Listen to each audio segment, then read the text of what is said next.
Sinasabi na dalawa na lang ang natitirang 1968 Ford Mustang California Special sa Pilipinas.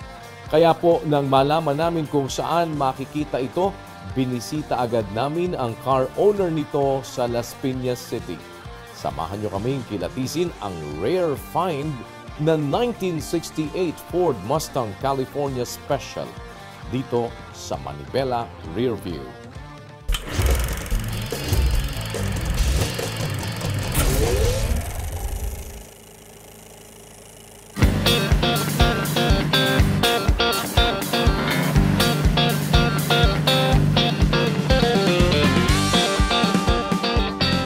Hi guys, ako si Carlo Castro. Ito ang aking Ford Mustang 1968 California Special.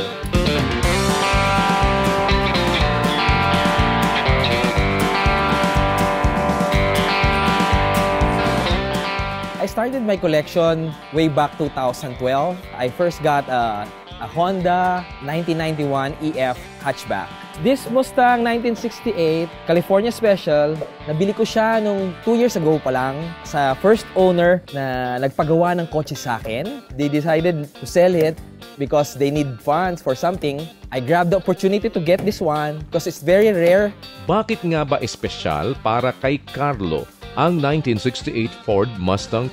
When I got this car, I realized that it's only 2 in the Philippines.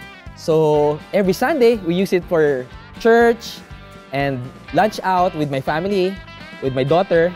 Actually, the California Special, it's only 800 units existing now. This is one of the 2 in the Philippines. Ang California Special, 2,000 lang siya ng ginawa. They recall all the owners. This one, it's only 2 in the Philippines. He's the 74 edition ng production. Ngayon, 2 na lang sila sa Pilipinas pero ito na lang ang only California Special na written in the book sa history ng Mustang. Ang research ko, nasa Davao yung isa. Then, I think he's planning to sell that one way back 2 years ago for 3.5 million. But I think nag-cancel siya when he realized na 2 na lang kami na meron nito. I even told him na try it to register his car sa book ng Mustang. Makakatulong din yon para sa resale value ng car natin eh. Naikwento din ni Carlos sa atin kung paano niyang nakita at nabili ang kanyang Ford Mustang. 10 years ago, nang pinagawa to ng first owner sa akin, they wanted to restore it, original paint and all the chromes. Ibalik ko lang daw sa original kasi para yung value ng car hindi bumaba. Once you modify kasi ng old car, medyo bumababa yung resale value eh. Even the stickers, we ordered it in US. Yung mga grill, dati sira-sira na. We ordered it, even the fog lamp. Maintain it as all original to make the value remains at higher price for in case na ibenta or something. At saka mas napapagmalaki mo yung kotse pagka walang modification eh. It's all restored on its original parts. To appreciate the old car, we do it all original. Even the tires, kung ano yung production niya, we ordered it para maging all original and stock. So once an old car remains an old car, no modification or something, we'll have it stock as much as possible. Kailan nga ba ginagamit ni Carlo ang kanyang Mustang at ano-anong experience niya sa ganitong old car?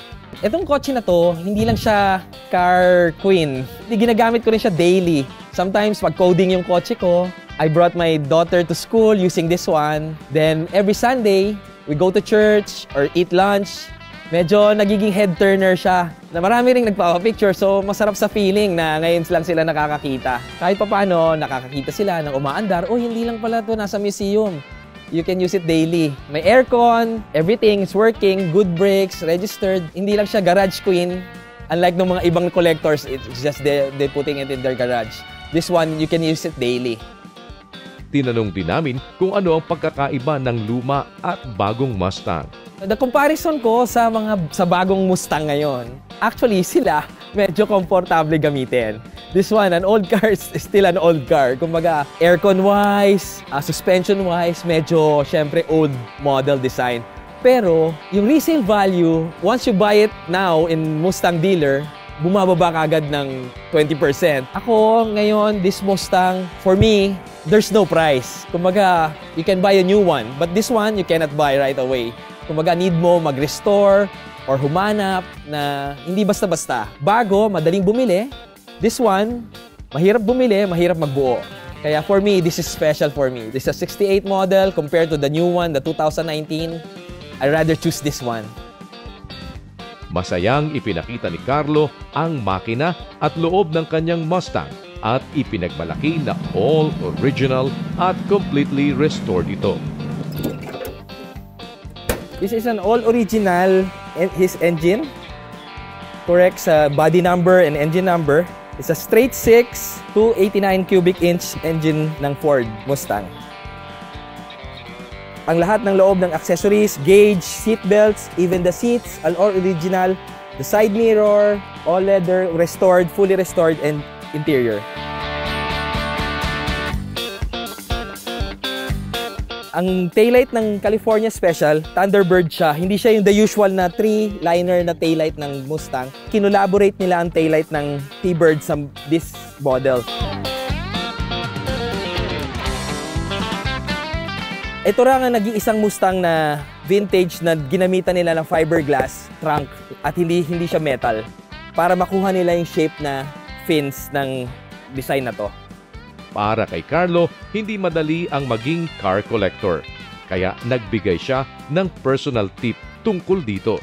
For those aspiring collectors, for me, ang idea ko, start with a two-door, even a Japanese, American, but start in a two-door. Because two-door, the value goes up. Unlike the four-door, it goes down. Then, let's start at Japanese. Japanese has lots of, madaling makakuha ng pyesa. Japan, malapit sa atin. So, start with two-door, Japanese cars. The value will go up for sure. For those who wants to collect a vintage car.